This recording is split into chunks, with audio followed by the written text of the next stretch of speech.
All right, welcome back to the PAAYcast. As I mentioned, or we mentioned last time we were here, we are going to try to get this thing going on a semi-consistent basis. This is We've been doing actually great so far. yeah, we actually recorded an earlier one, but it crapped out in the middle, so we are doing this again. But since the last time we've actually had a conversation, and since the last time we even recorded this episode, there have been some updates and changes to VAMP. I'm Our just going to last suggest we call this season 2 instead of episode 2. ah, How's that? that's a great idea. So for season two, no. So, well, we'll have a lot of seasons in one season because it seems like the Vamp rules are going to be constantly evolving. Our last attempt at doing this, the topic was going to be specifically around the TC40, since that was the report that Visa was using to measure Vamp. Since that time, there have been updates, so it might be a good idea just for us to share what those updates are. And the VAMP is the Visa Acquire Monitoring Program, for anyone that didn't know. Yes, and whoever didn't listen to our first one, which you really should have. So for the Visa's acquiring monitoring program, their VAMP program set about basically fraud thresholds is the main thing. Also enumeration thresholds that both on a merchant level and an acquirer level, if you cross these thresholds, you face fines for it. This is a relatively new, it's a brand new program for the way they've rolled it out. There had been a VAMP prior, which was specific to 3DS. They've removed that specificality, I guess, towards 3DS. 3DS is not mentioned in this in the updated VAMP at all. The new rules basically set certain fraud thresholds on a merchant level and an acquirer level. When it was initially announced, it went from 90 basis points historically to 30 basis points on acquirer level. It excluded they were using the TC40 report to measure fraud. So for those of you who are not familiar with what the TC40 report is, it is a report that It's fraud report rather than it's not necessarily a chargeback report, but it's a fraud correct. report. Yeah, it's a fraud report, not a dispute report. Issue reported fraud. Yeah. So these are things that don't necessarily always turn into a chargeback, but they at least start off with an initial notification that there was fraud. It also includes a wide variety of fraud that's reported by the issuer that doesn't necessarily correlate to everything that the merchant's seeing. Yeah, and it's a very, very high level report, which ultimately impacts a lot of different merchants. What was in the original rules, Verify and RDR was supposed to be excluded from it about 2 weeks before the VAMP was supposed to go into effect, which was April 1st. They made an announcement that they would no longer be excluding Verify and RDR. It created a ton of noise around it. People were very upset about it. 3DS was not excluded either. We're kind of used to that around the 3DS because the prior VAMP rule was actually specific just to 3DS. So we were at the very least happy that it wasn't specific to 3DS and was looking at fraud overall. But we still had a strong opinion about how 3DS should fall into it. With the new with all that noise that was made, they then again, this is an advisory period, so it's supposed to be from April 1st to July 1st, an advisory period, and then starting July 1st, they would start issuing fines and notifying acquirers that they've crossed the threshold. They quickly extended that advisory period to October 1st, so it was going to be a 6-month advisory period. And then since that time, they've updated both the fraud threshold, so it's no longer 30 basis points, it's 50 basis points. And more importantly, they are actually added another report on how they're measuring. So it's not just the TC40 report, they're also including the TC15 report and measuring. Not just fraud now, chargebacks in general. So the chargebacks that show up on the TC15 report are also included in it, as well as the TC40. They did, though, allow the Ethica now as well and Verify. An RDR will get excluded from a TC15 report if you refund the money. But what ultimately that means is if you're using just Ethica and Verify for your alerts and you're not using any other tools, you will show up double on the report. You'll show up once on the TC40 and again once on the TC15 report. And in order to get removed from the TC15 report, you would have to use Ethica or Verify or one of these alerts for it. So kind of like a catch-22, not a catch-22, but it doesn't really help that much for most merchants if you're using alerts. The better, and yes, we are biased here, solution would be obviously using 3DS because 3DS does not show up on the TC15 report simply because it's an issuer liability and not a merchant liability. So obviously those are the main, there's a good incentive obviously to use 3DS, especially once it's apples to apples when it comes to the TC40 report. 3DS is a much more robust solution that also doesn't refund the transaction amount. So it's just a no-brainer at that point. yeah, And but if we're excluding the their friendly fraud program, I forget what it's called now. If they're excluding that, how do when someone is Compelling evidence. yes, compelling evidence when somebody is using 3D. I mean, first off, when someone's using 3DS, one of the ways to do compelling evidence is use the 3DS rails and use a data only aspect, or just use 3DS because it's already authenticated. Now the issue is also authenticating, so in essence it helps against friendly fraud, but because you used the full 3DS and submitted the same exact data that they require in the excessive or the compelling evidence program, you don't get excluded. So why are you excluding one but not the other when you're getting the same exact data? So it's yeah, excluding 3DS when it is a cleaner, better way to do it, a more efficient way to do, compelling evidence, if you will. You're sending browser information, the cardholder information, that's all going through. But because it went through standard 3DS, they won't exclude it, but they're going to exclude the exact same thing.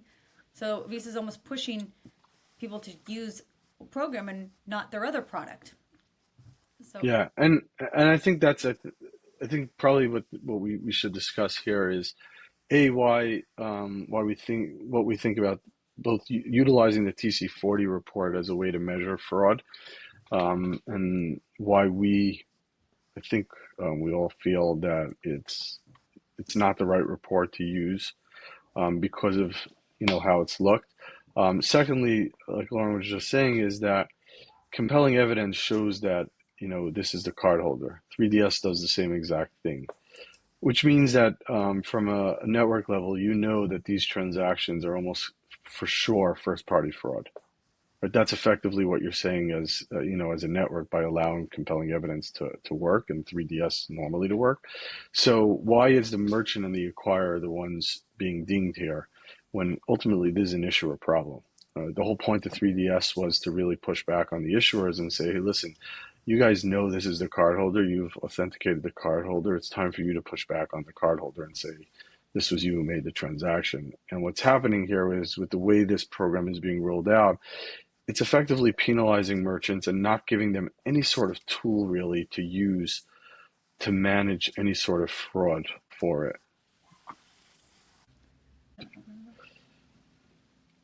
So ultimately, like the biggest problem with the whole VAM thing is there's really no tools that exist for merchants to manage and keep themselves off VAMP.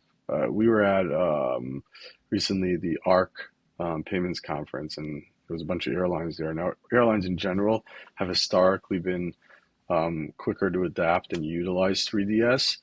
They don't use any of the alerts simply because they're not refunding these transactions that, for whatever reason, the cardholder can no longer take the flight. It's a non-refundable flight. They can get a credit.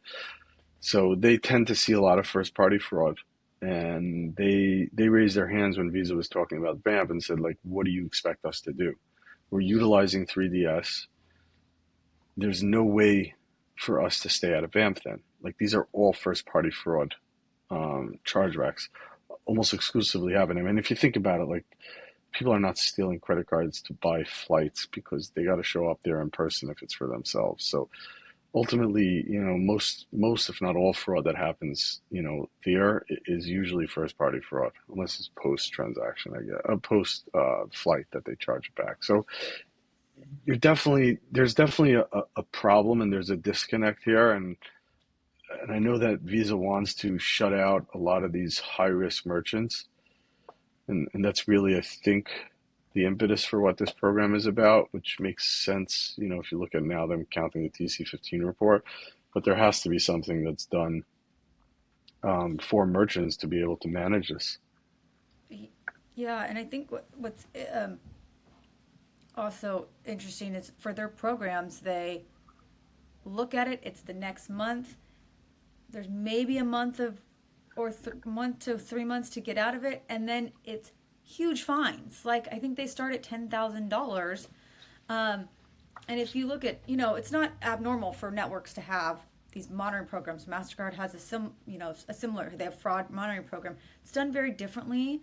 They have a longer compliant, get out of jail, if you will, before fines start. Their fines don't start at $10,000. They're more reasonable and go up as longer they're out there. And they also have thresholds. They actually include 3DS in some of their excessive fraud programs where it's like, we're going to count your fraud and your chargebacks, so very little bit similar, but also if your 3DS transactions are below a certain threshold, so they're below 10% in non-regulated regions, that's when you can be included, because otherwise you're supposed to use 3DS, and 3DS, blocks those. The fraud should be better.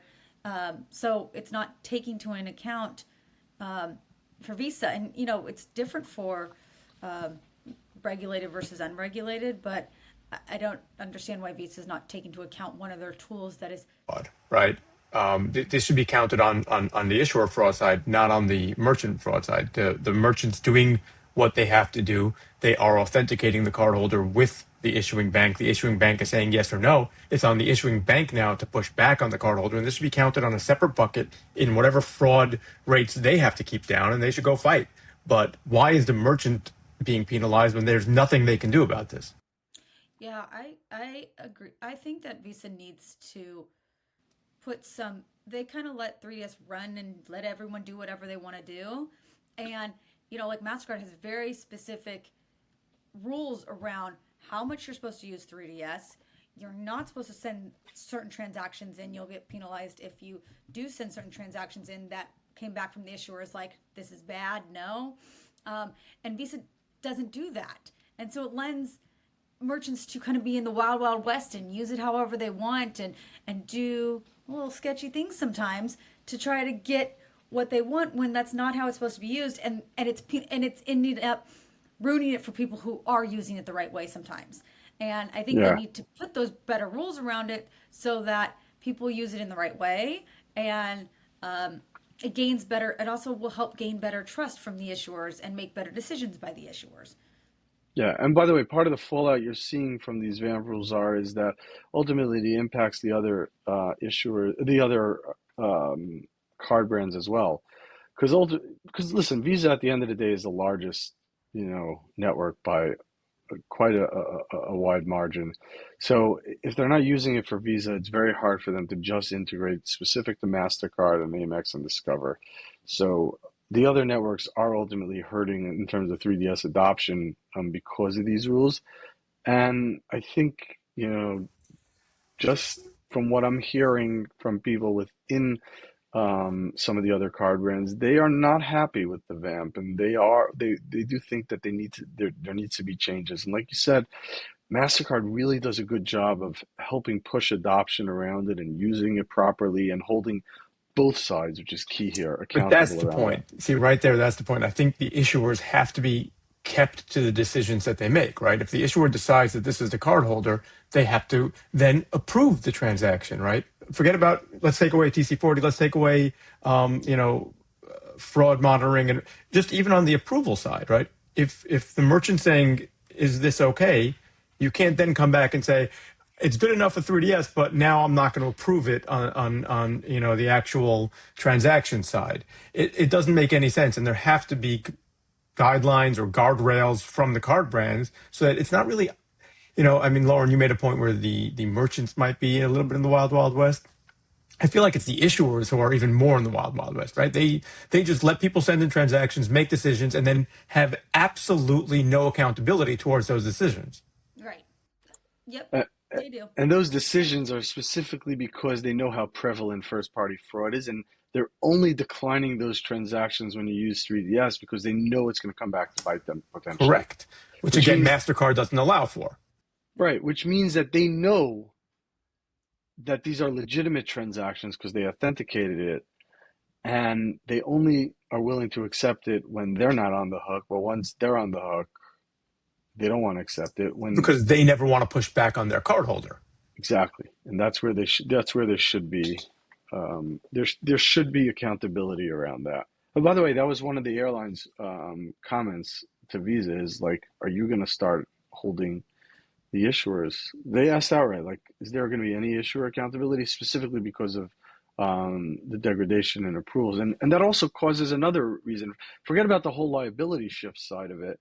Like for a lot of these merchants also, like in some ways, and I get that there's the data only thing, but data only in that sense kind of like defeats the whole purpose of it. But they're basically saying is like, we tried running 3DS, issuers were declining more, so we ultimately had to scrap it. Like, make up your mind. An EMVCo on an EMVCo level, the two main selling points of what 3DS was going to be was the liability side and increasing approvals. That's the two biggest ways that fraud impacts merchants. And listen, the networks are creating different programs like compelling evidence and first party trust, which is supposed to like be a step in the right direction. Though I have my own opinions on how they should be measuring that as well. Right, compelling evidence and first party trust still only fits like a very small threshold of merchants because it's got to be between 4 months and a year prior at that specific merchant. My number one thing that I think should happen is that the network should, as long as they have prior transactions from that device and it meets the other three parameters. You're muted. If you're using 3DS, that should be automatic, right? Because all the data is there. They have the transactions. They have the device info. It shouldn't matter what merchant this particular cardholder is making a transaction at, right? I mean, we have the data. We know it's real. The whole thing is that we should be pushing back. First party fraud is real fraud. And for some reason, the networks or the issuers don't feel that there should be any pushback towards that. And it is real fraud. I mean, our old slogan, right? I mean, we've rebranded since, but it used to be because no fraud is friendly, right? Friendly, and we rebranded, the networks rebranded. It's no longer a friendly fraud. It's first party fraud because it isn't friendly. It is fraud. It isn't legitimate, and people should be pushed back against when they're doing this kind of nefarious activity.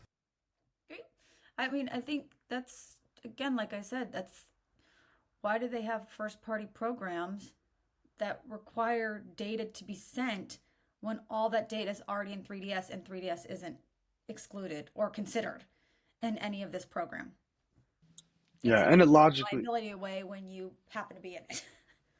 yeah, and logically, by the way, which is almost like a way of saying the networks like should be able to say at some point like we don't even need issuers to do the authentication. We should be able to do it on our own. Like if we have all this data already from prior transactions, like this should work for it. So there's so many different flaws around it. I mean, right now VAMP is the number one problem, and the tools that they're either not giving tools, or the tools that they are giving, like compelling evidence, is extremely limited, and it's really not going to help the majority of merchants. Airlines maybe a little bit, but that's really it. You know which ones actually help?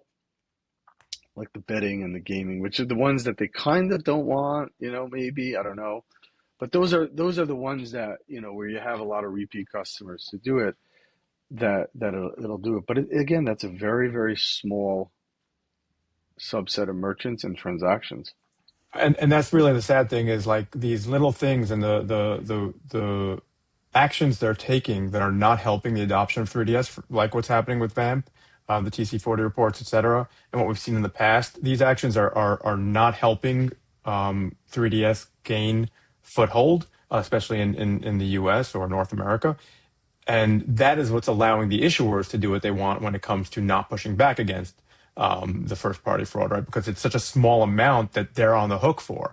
If 3DS was rolled out and was gaining traction, the issuers would be liable for a lot more, and they'd start pushing back on the cardholders the same way they do for card present transactions. So so really the networks, or I mean I don't want to call them out, but really Visa should be making rules and the guidelines and everything they're putting in place to increase the adoption. But what they're doing seems to be having the opposite effect, and that's what's really hurting the whole ecosystem. Right. Sorry? Keep going. No, so what I was going to say is the one thing we're probably not stressing enough is that while 3DS is not excluded from a TC40 report, it still is excluded from a TC15 report. It does shift the liability. So at the very least, it should be the number one thing that No, merchants are it's the using best option out there. It right is now. But absolutely the best It's option. the only option that stops your chargebacks.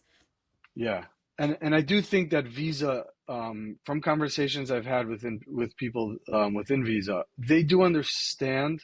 They actually one of the people there actually thinks that the first party fraud is an understated problem of how big it is. And that's with MasterCard coming out that it's a 75% of all fraud is first party fraud. So they understand it's a big deal. I do think when the dust settles, 3DS will ultimately end up being excluded, but that the dust could settle in a year from now. Like we know how quickly they are, they typically move. Though I will say with the whole VAMP thing and the noise that it's caused and everything going on, they're moving faster than usual. The one other thing I forgot to mention is that they extended the advisory period to January 1st with the updated stuff. So they are definitely looking at it. Now's the time. The part of the reason for this podcast is also to have a conversation. We will bring other people on to join us in the conversations. Would love to get someone from the Visa team, but hearing other opinions around this stuff will definitely be helpful for everything. And I think we that's are, but I think that's the thing is the day they came out and announced it, the merchant community, acquire community, all had something to say about it, and they had to pull back with, okay, we need to reevaluate it. Now we've extended this. Now they're still evaluating. They extended that date, but are they going to make more changes? I think there is more changes to come, and I just think the more we talk to them, with our contacts at Visa, or talk to merchants about it and get their opinions to pass on to Visa, the more feedback they'll get to change it. So I think this is not the end of it.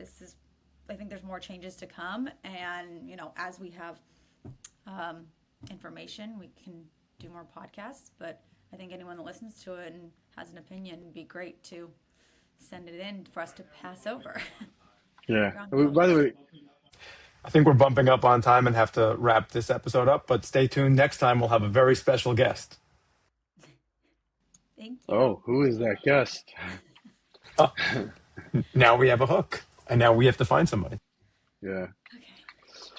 All right. Let's see how this went. Let us know. Supposed to. There you go. Push the subscribe button. All All right. right. Thanks, everyone. Thank you. Thank you, everybody, for tuning in, and can't wait to see you again next time. Thank you all. Bye.